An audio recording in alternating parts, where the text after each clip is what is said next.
네, 부산 파충류샵 더사파리 매장입니다. 오늘은 이제 유로 메이식스라는 동화뱀에 대해서 소개를 해드리려고 이제 영상을 켜게 됐는데요. 이제 바로 본론 넘어가서 유로 메이식스 도마뱀 어떻게 생겼는지 바로 보시죠. 되게 이쁘게 생겼고 되게 귀엽게 생겼어요. 약간 생긴 게 되게 웃기게 생겼는데, 멍청하게 생겼는데, 그리고 또 무섭게 생겼죠. 근데 이게 처음 보시는 분들은 이게 되게 적응이 안 돼가지고 이런 걸 왜 키우지라고 말씀을 하나, 이제 이 친구의 매력이 빠져들면 진짜 절대 나오지 못해요. 진짜 겁나 귀엽게 생겼어요. 눈도 진짜 엄청 귀엽게 생겼고, 얼굴, 하는 행동 다 귀엽거든요. 이 몸매까지, 이 배 똥똥해가지고 되게 귀엽거든요. 이 하는 행동도. 이 지금 발색 보시면 이게 수컷인데, 자, 이 친구의 간단하게 설명을 해드리자면 유로 메스틱스 게리, 이제 이 친구들은 이제 게리, 아프리카 게리 지역에서 서식한 친구들이고, 이제 아프리카 전역 넓게 분포하면서 서식하고 있는 친구들인데, 보통 지역이 어떻게 있냐면 게리 지역, 이제 뭐 수단 지역, 니제르 지역, 그리고 필비 지역, 그리고 소말리 지역, 그리고 또 이집트 지역, 네, 등등 다양하게 정말 넓게 살아가고 있는 친구들이고, 그리고 현재 저희 매장에 있는 친구들은 게리 지역이랑 니제르 지역, 그리고 이집트 지역 이렇게 있습니다. 네, 이렇게 있고, 그리고 유로 메식스 같은 경우에는 이제 이렇게 무리지어서 서식이 가능한 친구들이거든요. 그러니까 사회성이 있는 친구들이에요. 이제 그러다 보니까 여러 마리 합사도 가능하고, 네, 여러 마리 사육이 또 가능한 친구들이라서 되게 많은 사랑을 받고 있는 또 친구들이기도 하죠. 또 뿐만 아니라 여러 마리 합사해서 사육하면 되게 재밌어요. 그리고 이 친구들의 강점, 이제 강점 같은 경우에는 일반 도마뱀이라던가 일반 파충류를 접하시는 분들은 이제 처음에 이제 그 귀뚜라미라던가 미럼, 생모기 급여 때문에 많이 까다롭고 이제 많이 힘드신 부분이 좀 있을 거예요. 근데 이 친구들 같은 경우에는 이제 야채, 그러니까 오로지 야채만 먹다 보니까 그런 공급이 또 필요 없어서 되게 많이 사육하기도 하고 많은 사랑도 받죠. 그러니까 야채가 제일 좋은 거예요. 야채만 먹는 도마뱀 하면 되게 신기하잖아요. 야채만 먹다 보니까. 잘 찍고 있지? 잠시만. 네. 이제 그런 종이고, 이제 야채는 보통 어떤 걸 먹냐? 보통 저희 매장에선 치커리를 많이 먹이고, 사이드로 청경채, 당근, 애호박, 그리고 뭐 거북이 사료도 많이 먹이기도 하는데, 이제 치커리가 항상 주식이 돼야 돼요. 그리고 그뿐만 아니라 단백질로는 렌틸콩 또는 거북이 사료를 급여를 하고 있고, 그리고 귀뚜라미 미럼 같은 경우에는 뭐 특식으로 종종 주기도 하는데, 이 친구들은 다른 파충류에 비해서 암모니아 기관을, 그러니까 암모니아를 분해하는 기관이 많이 협소하다 보니까 이제 충식을 자주 안 줘요. 근데 다만 가끔 특식으로 주긴 하는데 되게 잘 먹긴 하더라고요. 그리고 이제 치커리 같은 경우는 주식으로 주는 이유가, 이제 모든 야채에는 칼슘과 인의 비율이 있는데 치커리 같은 경우에는 인 비율에 비해서 칼슘 비율이 현저히 높아요. 그렇기 때문에 저희는 항상 치커리를 주식으로 주고 있어요.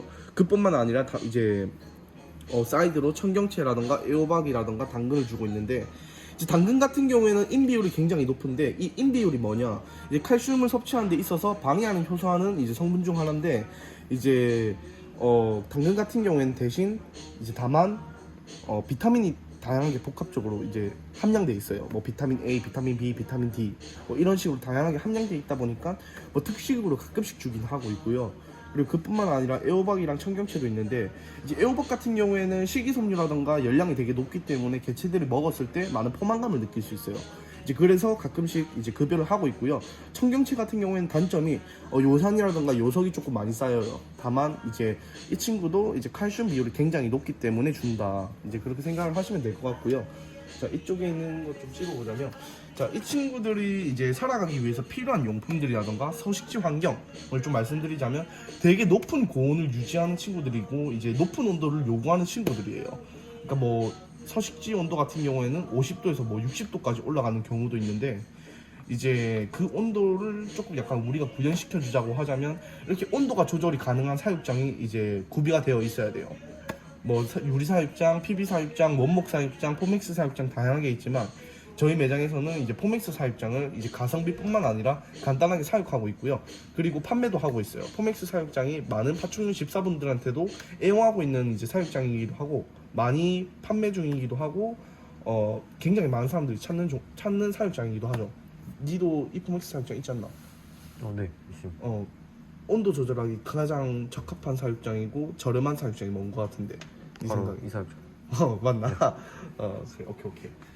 그리고 이제 또 설명을 드리자면 이 친구들한테 처음 필요한 용품들은 이제 뭐 포맥스 사육장, 바닥재, 은신처, 그리고 밥그릇, 그리고 여기 중간에 보이는 UVB 램프랑 스팟 램프가 있어야 되고 한 이 정도만 있으면 충분히 사용이 가능한데 이 정도 비용이 총 얼마 드냐? 한 25만 원 정도 들어간다 생각하시면 돼요. 네, 25만 원에서 한 30만 원 정도 비용이 들어가고 거기에 플러스 이제 개체값인데 개체값 같은 경우는 별도로 해서 더 하시면 되고요. 그렇게 하시면 한 30만 원 후반에서 30만 뭐 40만 원 초반까지 정도 되고 이제 사육장 설명이라던가 하는 방법에 대해서 사육하는 방법에 대해서 좀 말씀드릴게요. 이제 보통 바닥재 같은 경우에는 기호도가 좀 많이 다르긴 한데 보통 간단하게는 칼슘 샌드를 많이 좀 선호하는 편이고요. 저희도 좀 추천드리지만 저희가 쓰는 바닥재는 건초랑 이제 이거 바닥재 어떤 건지 아냐? 필렛? 필렛? 네, 펠렛인가 뭐 필렛인가 뭐 이걸 많이 사용하고 있고요. 그리고 건초도 많이 쓰고 있고 한데 근데 별로 좋지는 않은 것 같아요. 그냥 샌드 쓰시면 돼요. 칼슘 샌드. 그게 제일 좋은 바닥재고 그리고 은신처 같은 경우에는 이제 저희는 뭐 유목 또는 이제 이런 이제 뭐래든 코르크 튜브를 많이 쓰고는 하는데 이게 제일 간단한 것 같아요. 이제 그뿐만 아니라 도자기로 이제 제작된 뭐 은신처도 있고 여러 가지 은신처가 있는데 매장 방문하셔가지고 은신처 종류 정말 많으니까 이제 은신처 종류 되게 많거든요. 이제 은신처 종류별로 이제 원하시는 제품을 구매하시면 될 것 같고요. 저 거울 있다. 내 나올 뻔했다. 큰일 났네. 자, 그리고 이제 은신처뿐만 아니라 이렇게 구비를 하시면 되고 그리고 또 필요한 게 가장 필요한 게 이 포맥스 사육장에 항상 꼽아야 되는 거. 여기 보시면 UVB 램프랑 스팟 램프가 존재하죠. 이제 UVB 램프의 사용 설명을 좀 말씀드릴게요. 이거는 이 친구들은 원래 자연 환경에서는 태양의 이제 햇빛을 받고 외부적으로 이제 파장을 흡수함으로써 외골격이 성장하는 친구예요. 그러다 보니까 이제 인위적으로 이 친구도 강압성을 해줘야 되는데 그걸 어떻게 하냐? 이 D3가 포함된 이제 이 UVB 램프 이제 그게 가능하다 이거죠. 이제 이 UVB 램프에는 이제 D3가 포함된 파장이 흘러나오고 개체들은 그거를 흡수함으로써 외골격 또는 내골격이 성장하는 친구들이에요. 그러다 보니까 반드시 필요한 램프기도 하고 인공태양이라 생각하시면 돼요. 그리고 이쪽에 있는 램프 같은 경우에는 스팟 램프, 그러니까 뭐냐면 세라믹 램프, 스팟 램프 다양하게 있지만 뭐 다 필요 없고요. 스팟 램프를 무조건 해주셔야 돼요.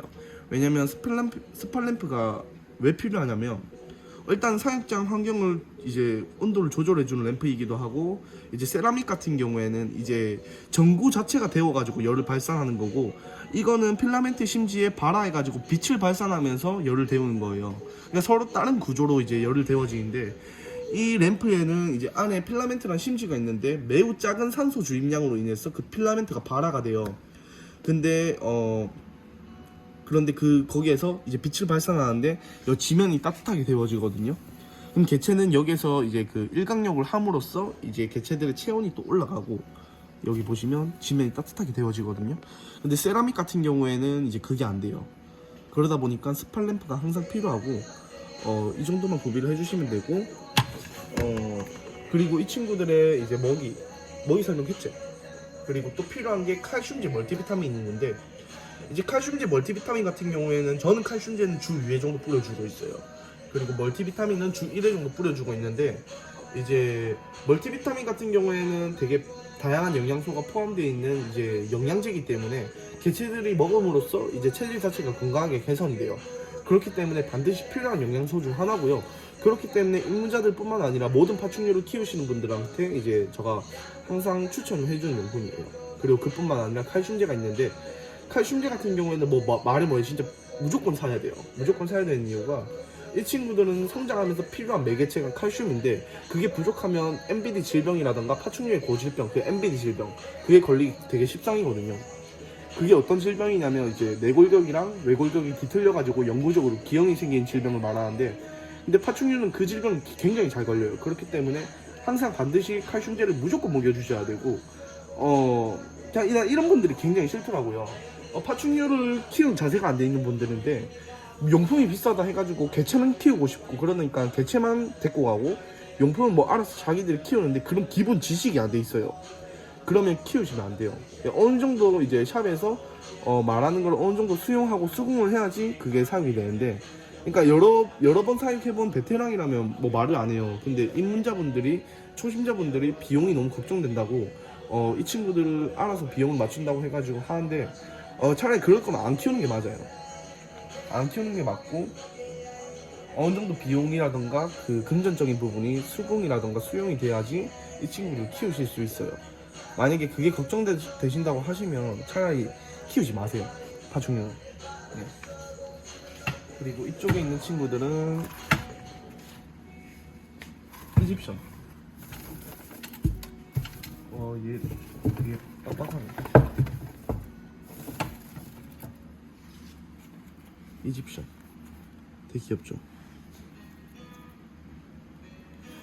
이집션 유로 같은 경우에는 대형종으로 성장하는 친구인데, 아까도 말씀드렸지만 지역이 되게 다양하게 있잖아요.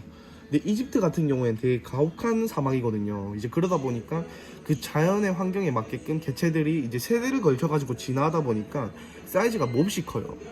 그러니까 그게 뭐냐면 환경적인 요소로 인해서 형태적으로 개체가 조금 바뀌는 거죠.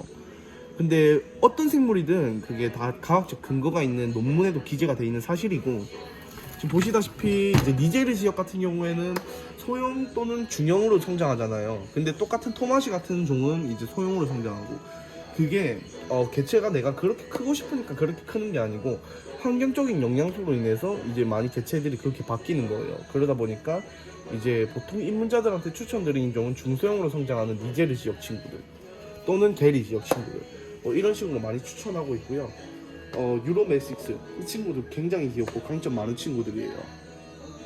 이제 반드시 추천드리기도 하고 많은 사랑받는 친구들이기도 하고, 또 야채만 줘도 된다는 큰 강점이 있는 동화뱀이다 보니까 이제 일반 가정에서 깃도람이라던가 미럼 관리하는 게 되게 이제 껄끄럽지만, 이 친구들은 야채만 공급하면 되다 보니까 되게 많이 사랑받기도 하고. 네, 뭐 이제 거의 설명 끝났지? 뭐 더 할 거 없나?